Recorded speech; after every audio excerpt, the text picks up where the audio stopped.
I think it's fair to say that when most people think of horrorcore, they end up thinking of rap. And in all fairness to them, rap is typically the first thing associated with horrorcore, as it is a subgenre of hip hop. But I like looking at horrorcore less from the material itself and more of the influence.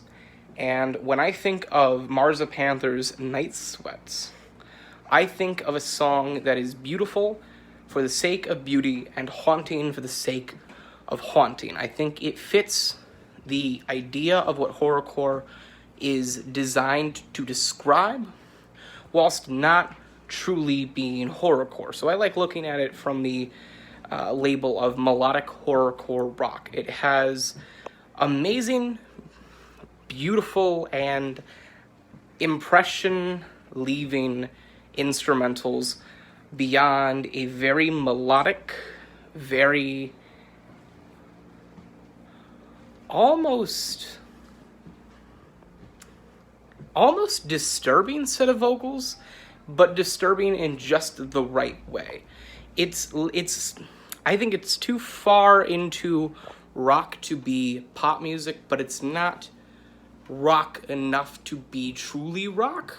It's in the weird kind of limbo that bends genres, but bends them in a way where they're not tilting further towards one end than the other, but they're standing on the bridge they created by bending that piece of metal into two different sides.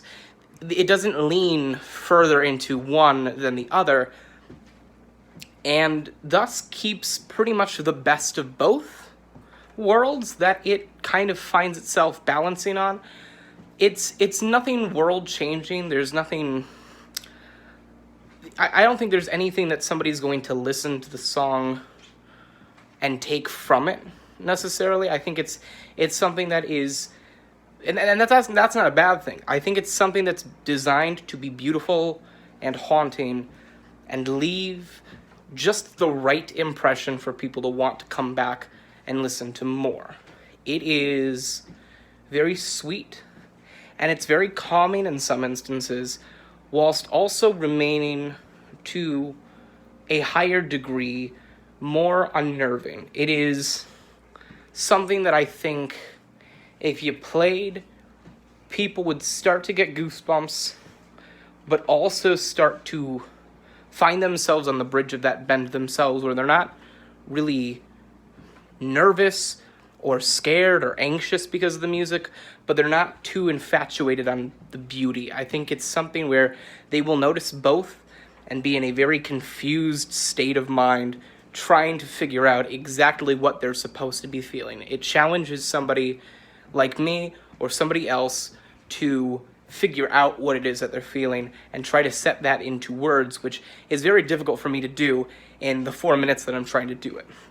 So rather than continue to blabber on the same points just said in different terms, I'm just going to go ahead and say Nite Sweats is a very enjoyable song to listen to. I don't think it's something that you're going to call a classic or write home about, but it's something that very easily can be chalked down to a beautiful song with a lovely back and the backbone to stand up straight on its own. I like it.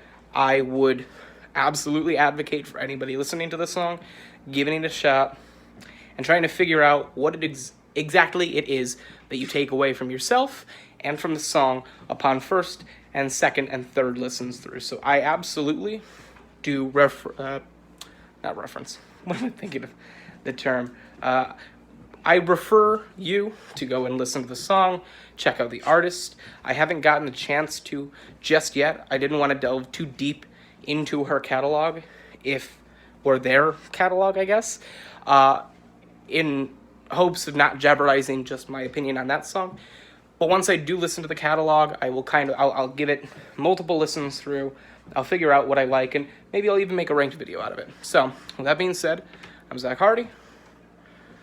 This has been Quick Thoughts, I guess. We'll just call it Quick Thoughts. Have a lovely evening.